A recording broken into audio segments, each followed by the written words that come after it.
Hello everyone, this is the last topic in the section 4, compositions of functions.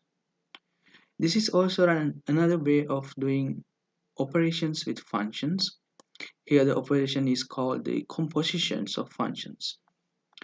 Here the composition means here we make a new function using two or more functions.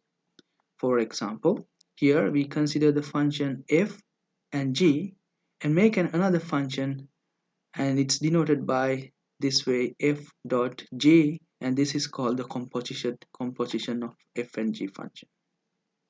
And actually this is the way that we define that composition function. F composition g of x is f of gx.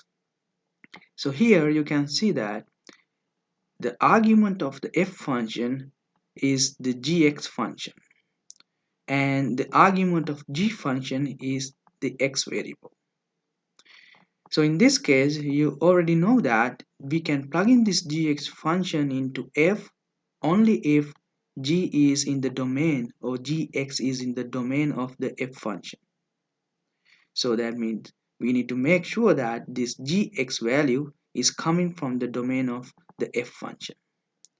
And also, we need to know that we should make sure that this x variable is coming from the domain of the g function. Otherwise, the gx is not defined. Likewise, now we can talk about the domain of this new function g composition f composition g. That means all the x values from the domain of the g function with gx values are in the domain of the f function.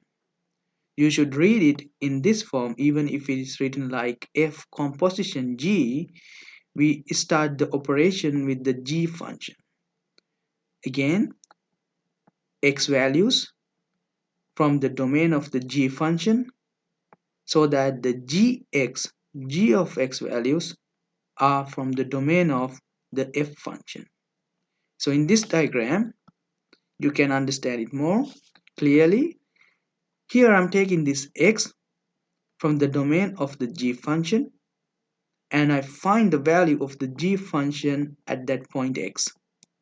So this is an output coming from the g function. Now I check if whether this gx value is in the domain of the f function.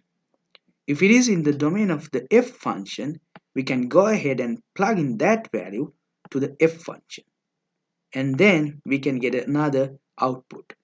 So this output is called the f composition g of x. It's a new output coming from this new function f composition g. And then we started this operation with the x variable. That means x is in the domain of f composition g, this new function, the domain of this new function.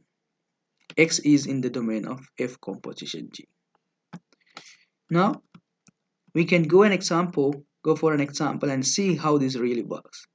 So here I'm taking some relations f and g. F is consisting these three ordered pairs. You know what is the domain of this f function now. That means all the first coordinates are in the domain of the f function, and all the first coordinates in these three pairs are in the domain of the g function. Now the question is, what is the domain of f composition g?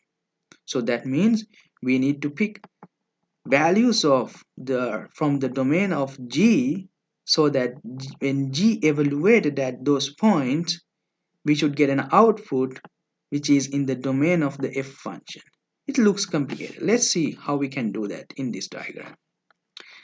We start operation with this g function because it's f composite g, so we should start with g.